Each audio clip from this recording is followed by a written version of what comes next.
포트폴리오는 혹시 없으세요? 네? 네. 지금까지 해오신 일이랑 다른 일인데 괜찮으실까요? 네, 괜찮습니다. 저희 업계 1위가 어딘지 아시나요? 이 회사가 아닐까 싶습니다.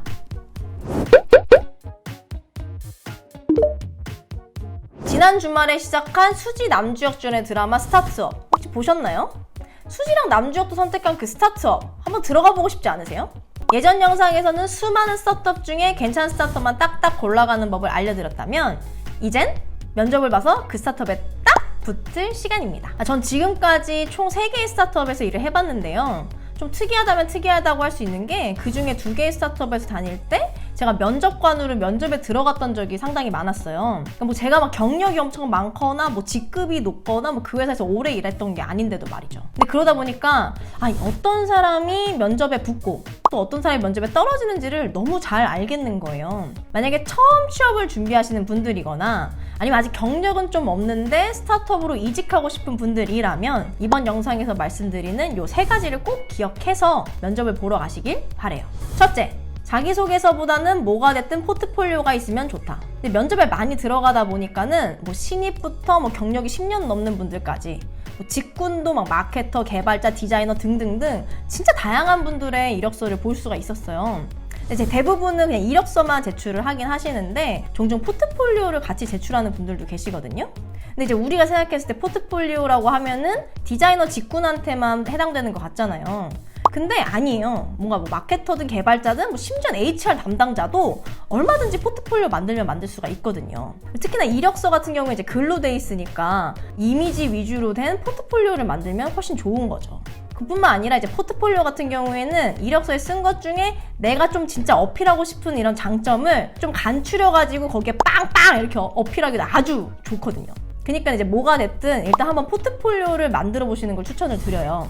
이 포트폴리오는 이제 이력서 낼 때 같이 내도 너무 좋은데 면접 당일날 인쇄해서 가져가도 좋아요.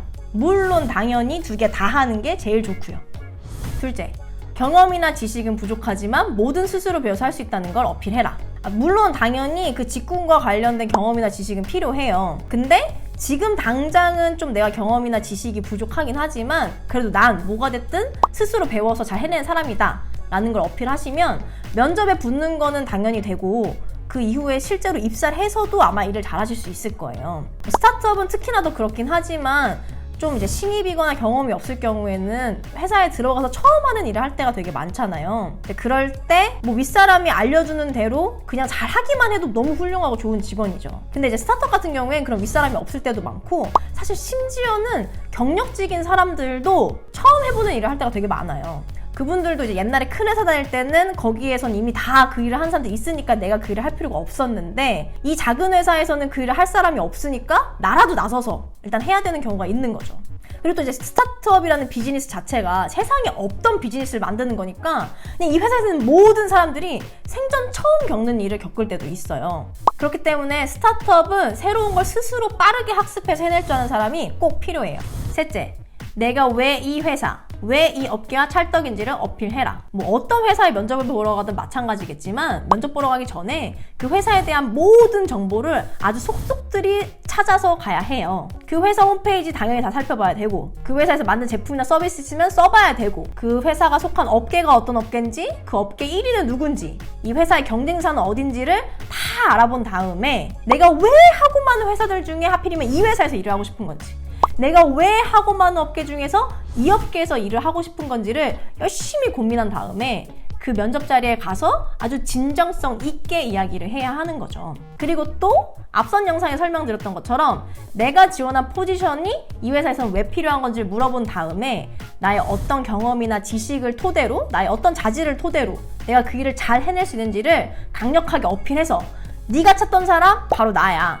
네가 원하는 거 내가 다 해줄 수 있어 라고 얘기를 해야 하는 거예요. 스타트업에 면접관으로 들어갔을 때 가장 실망스러웠던 경우는 하나는 이제 그냥 이력서를 복붙한 게 티가 났을 때, 또 다른 하나는 그냥 아무 준비 없이 생각 없이 면접 보러 온 게 티가 났을 때였어요.